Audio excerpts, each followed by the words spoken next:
Hello, learners, and welcome back to the 51st lecture in the NPTEL course on 20th century poetry. We have begun our discussion of Sylvia Plath, and in the previous lecture, I briefly discussed some of the controversies, some of the politics that erupted with the publication of Ariel, the first edition of Ariel, which was edited by Ted Hughes. I described how we can discern multiple motives and intentions in the changes that Hughes made to the arrangement of poems, as well as the choice or the selection of poems which would be included in this 1965 edition. I concluded that at its best, and if we are being sympathetic, we may conclude that the changes that Hughes made reflect his own guilt and to some extent his shame at realizing the consequences of what his actions had produced, of how his actions had driven a person to such an end. At its worst, we may conclude that these changes reflect a much more selfish and sinister design.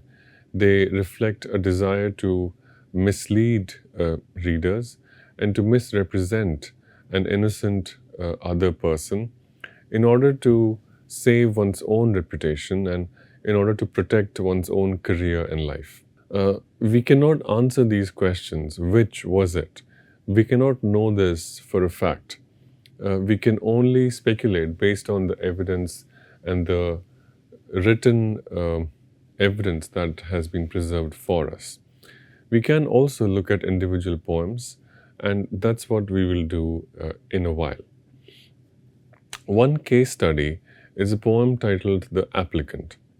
The Applicant, which we will go over in the next lecture, not today, is a very powerful poem, among the most powerful that Plath wrote.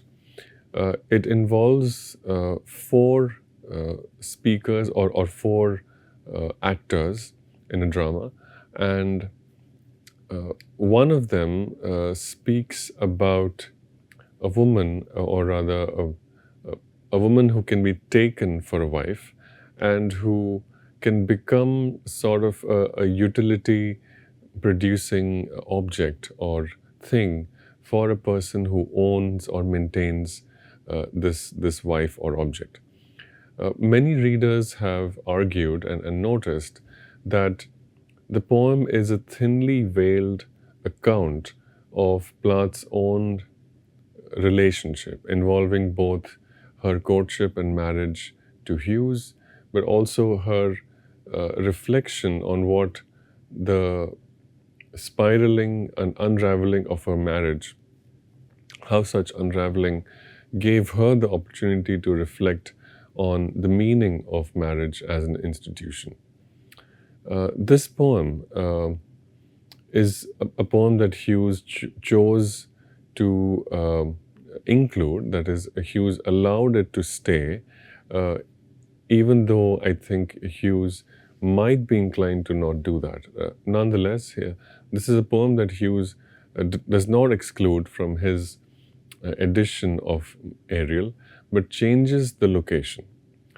In Ariel 1, which is the order in which Plath had intended it to be published, the applicant was between two poems, Thalidomide and Barren Woman.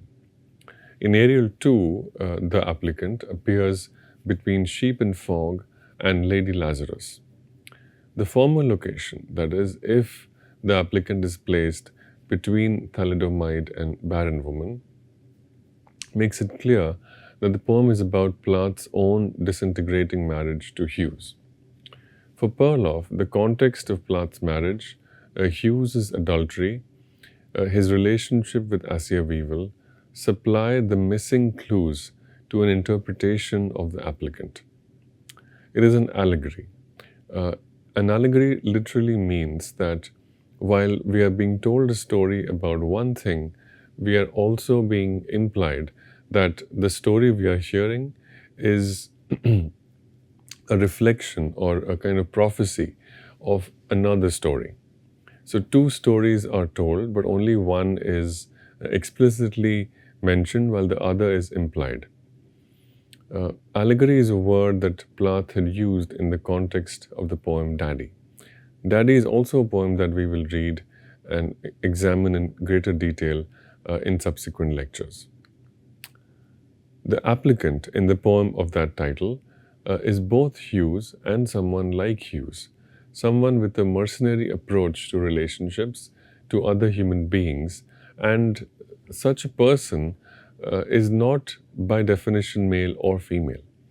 Now, of course, Hughes was a man, and it is also true that statistically speaking and sociologically speaking, most individuals who tend to have a mercenary approach towards relationships, especially with women and especially with the women who are their wives, most such individuals with a mercenary approach to wives happen to be men. That is different, however, from the insight into such a mercenary approach. And Plath's poem is about the possibility of that approach emerging in any human being or between any set of human beings. So there is nothing that is definitionally speaking, male or female, about the applicant. Biographical knowledge also, while relevant and while helpful in understanding this poem titled The Applicant, biographical knowledge is also obviously not necessary in order to tease out the variety of subject positions in the applicant. Nor does it help to analyze another striking feature of the poem, which is a genderlessness. Such genderlessness is curious for a poem apparently about a woman's entrapment in marriage. This is something that several friends, colleagues, readers, and scholars of the poem have noted, that it's about women who are trapped in marriages. But if it is about that, then the question that the poem begs is, why is it so genderless? Gender is mentioned, sure, but the person who is applying for a wife, for instance, is also indicated to have certain features of women. So there is this striking genderlessness which challenges the view that it was entirely written with biographical concerns. Of the four characters in the poem, only one, who is named as Sweetie in the Closet, is clearly identified with a particular gender. The applicant is asked if he or she has certain female anatomical parts and is offered a figure of comfort who remains as much an it as the black and stiff suit that the applicant is also invited to propose marriage to. So there are all kinds of conflicting symbols. One cannot assume that the poem is about a male applicant who is rewarded with a female companion or wife if his interview or application is successful. There are indications that both the applicant as well as the object that the applicant is applying for, that both of these entities have characteristics of masculine as well as feminine natures. So there is a genderlessness which challenges that the poem was entirely autobiographical. It seems that this particular vacancy is always already structured according to some strict gender roles, that biological sex is irrelevant. It is automatically read into the scenario. To see the poem purely biographically is to lose such subtlety. So the poem is not really about particular genders. That is, the poem is not trying to say that most men approach women like utilitarian wives. The poem is also not trying to say that it is only women who are taught to become obedient and subservient wives. Men can also be taught to become obedient and subservient husbands. Women can also approach men or other uh, human characters as utility providing wives, right? So there's a very important satire by Judy Brady titled I Want a Wife, in which a woman is reflecting on how contemporary society has created this image of a wife as someone who provides utility. So there are all of these uh, multiple uh, and somewhat conflicting uh, gender identities. The point is that the poem is trying to describe that roles, how gender roles are created and accepted or rejected by individuals. These roles have a very tenuous connection to the actual biological sex of the person, which is to say, both men and women, or individuals who are born as men or who identify as men or women, both of these kinds of individuals may accept the gender roles that are prescribed for men or women. It just so happens that more and more women and men accept the gender roles that theoretically apply to men and women. It is also possible to find anomalies.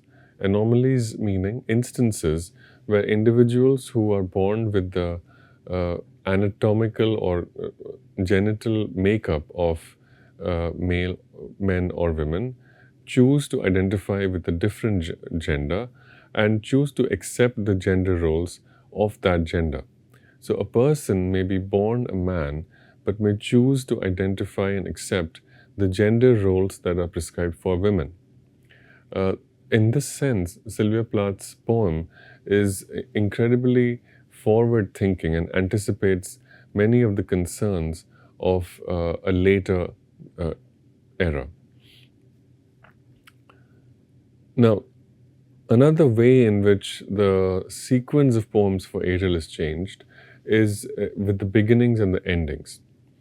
Plath's sequence for Ariel was designed to begin with the first word of morning's song, which is love, end in hope with the word spring, which is the last word of the poem Wintering. It is striking that the effect of Hughes's reordering is to remove this hopeful ending, right? And it's again a strange thing. Why then would an editor want to reorder the poems so that the ending is less hopeful?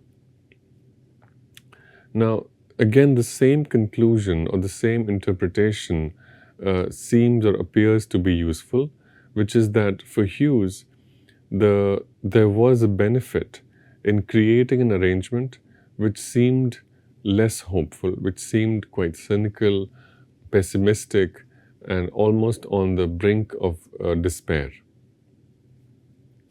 This was so because Hughes wanted readers to think that here was a person who was writing poems which reinforced the idea that life was not worth living. A person who wrote poems which were increasingly cynical, pessimistic, and lacked all hope, such a person, it becomes easy to believe that such a person would take the radical and irreversible step of ending their life. So this might be something that Hughes did with a particular agenda. Whereas, as I have described, Plath's own arrangement of words, the word which began the collection and the word which ended the collection are love and spring, respectively. These words do not indicate a person or do not seem to have been written by a person who is likely to believe that life is not worth living. In fact, they seem to indicate a state of mind which is quite hopeful, which is quite open-ended and which desires to discover the joys and the beauties that life offers. So again, a very telling change in the editorial decision, and we are left merely picking up the pieces. We are left imagining what might have been. Okay, with these words, I will end the framing, the biographical and intellectual contexts, and move to a reading of the poems themselves. I will begin with the poem The Rabbit Catcher by Sylvia Plath, a poem that, as I mentioned, was left out, which was deleted from Plath's original plan for Ariel by Ted Hughes. Hughes decided to exclude this poem. Here is the poem, The Rabbit Catcher. It was a place of force, the wind gagging my mouth with my own blown hair, tearing off my voice, and the sea blinding me with its lights, the lives of the dead unreeling in it, spreading like oil. Plath here is describing an experience, describing the experience of walking in a lot of wind, experience that involves being near the sea, feeling that one is surrounded by ghosts who have come from the sea. Right? The poet is remembering a moment and describing how the wind and the sea came together to give a hallucinatory edge to the whole encounter. Plath then writes, I tasted the malignity of the gorse, its black spikes, the extreme unction of its yellow candle flowers. They had an efficacy, a great beauty, and were extravagant like torture. Gorse is a shrub. It's a tree that grows in difficult, dry, stony, inhospitable soil. The poet is describing for us the experience of walking, maybe hiking, in an extremely unhospitable space. The ground seems to be rocky, sandy, dry. The wind seems very powerful. The sea seems almost ghostly. And so this is an experience that produces a very particular kind of emotional reflection. Because the physical hardship of the place produced a hallucination, the poet immediately reflects on the rabbit catcher as something almost ghostly. So this was, and here this is how Plath continues. There was only one place to get to, simmering, perfumed. The paths narrowed into the hollow, and the snares almost effaced themselves, zeros shutting on nothing. So the poet is describing walking to somewhere, struggling to find their way, finding a narrow path, seeing some snares, rabbit catchers. They are little metallic snares. They are designed to trap the animal, and they are like sharp-toothed jaws made of metal, which shut if a certain button is pressed or the animal reaches for food or something. And so it's a very violent thing to see that sometimes these snares have acted on false positives and have shut on themselves, trying to shut around a rabbit, but they've actually shut on themselves. And then the poet, given this very strange climatic context, starts to reflect on the sight and the meaning of the trap, the metallic jaw which has closed on itself and which was designed to catch rabbits, triggers some thoughts in the poet. Here are those thoughts. Set close like birth pangs, the absence of shrieks made a hole in the hot day of vacancy. The glassy light was a clear wall, the thickets quiet. So a very powerful image, set close like birth pangs. The space between two rabbit traps, right? the space on the ground between two traps is less. So they are set close. This is what the poet is saying. In order to describe how close they are, the poet describes not a spatial distance, but a temporal distance. The poet uses the example of birth pangs. What are birth pangs? The contractions, the spasms that the human body, or rather the female body, the muscles inside the woman's vagina, which they expand and contract in order to push the baby out of the uterus, right? The birth pangs, the labor pains, right? Which comes and goes in waves, with the circulation of blood. A very, very striking image. Why would the poet use the time between labor pain or contractions, the contraction of the vaginal muscles? Why would the poet use this image in order to describe the space between rabbit catchers? It's because something about the landscape, something about walking in that space, presumably with her family, with Hughes and their children, something about this outing, this family excursion, almost a picnic, something about this outing has soured. Something about the sight of these rabbit catchers is making the poet reflect with a very sharp gaze on her own past. She is the mother of children. She has given birth to children. She is with those children. She is also with her husband. And she is remembering the pain of labor as she sees the rabbit trap.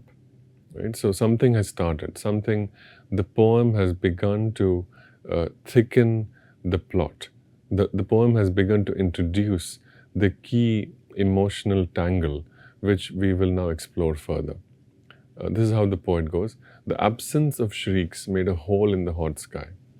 So they were walking, seeing these rabbit catchers, right? They cannot hear any shrieks, but the shrieks are present in the poet's mind. The poet is remembering both her own pain, the pain of giving birth, but also the poet is remembering how the animals might have shrieked and surely must shriek when they are caught by this metallic jaw or this metallic tooth. They will not die, but they will be in pain, and they will eventually die, probably bleed to death. But what a horrific and painful scene, and how much more horrific must be the shrieks of these animals, these rabbits, as they are caught and as they slowly bleed to death. So this is what the poet imagines. But of course, there are no actual shrieks, so the poet says that these imagined silent shrieks were like a hole in the hot day, a vacancy.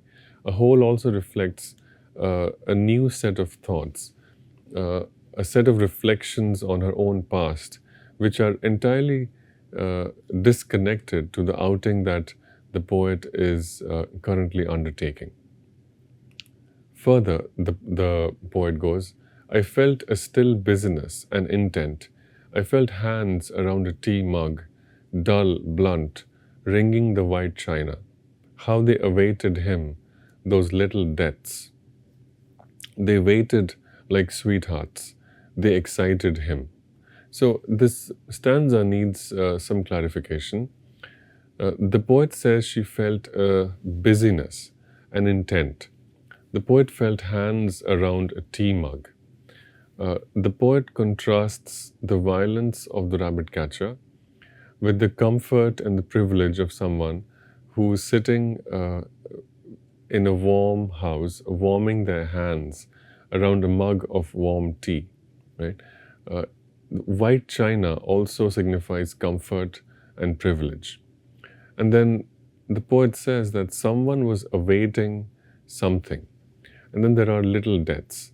Little deaths, of course, refers to quite literally the death of each rabbit who is caught in one of those traps. But at this point, the poet is also reflecting not just on the rabbit trap, the rabbit catcher, the rabbits who are dying, but on her relationship, on herself, and someone else with whom she has a relationship, and which is making her reflect on these difficult, unpleasant experiences.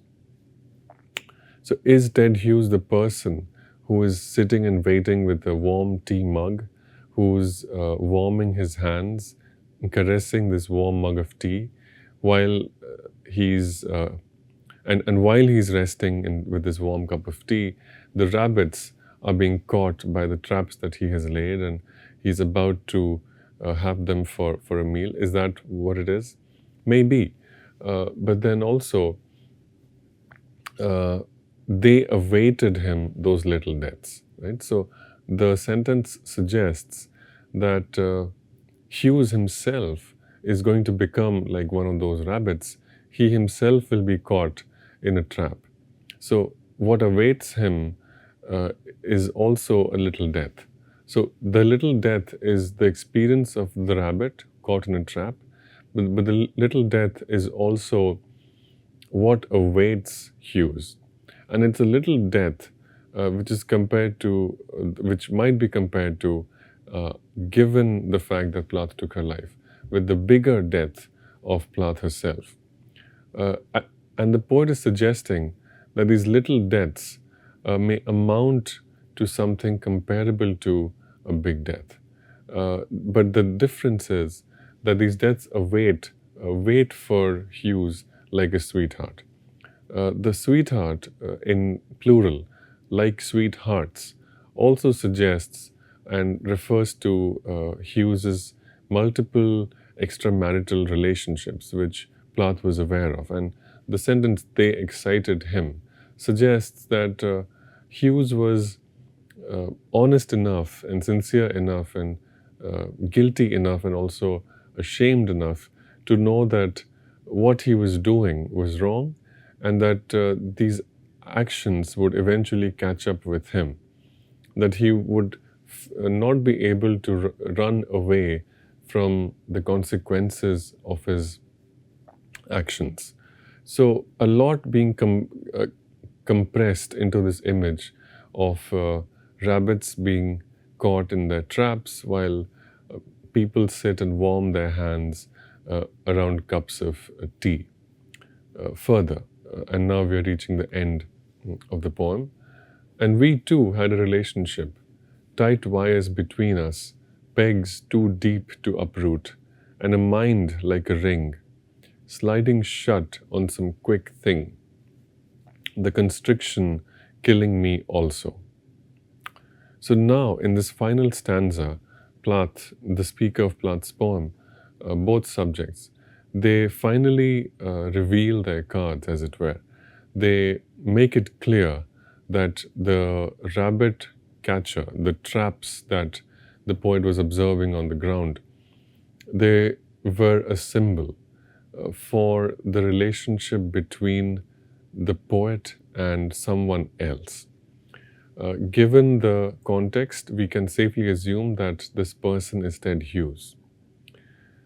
However, exactly how or what is the symbol for which person, or whether the relationship itself is a trap, whether one of them is laying a trap for the other, that part is not clear.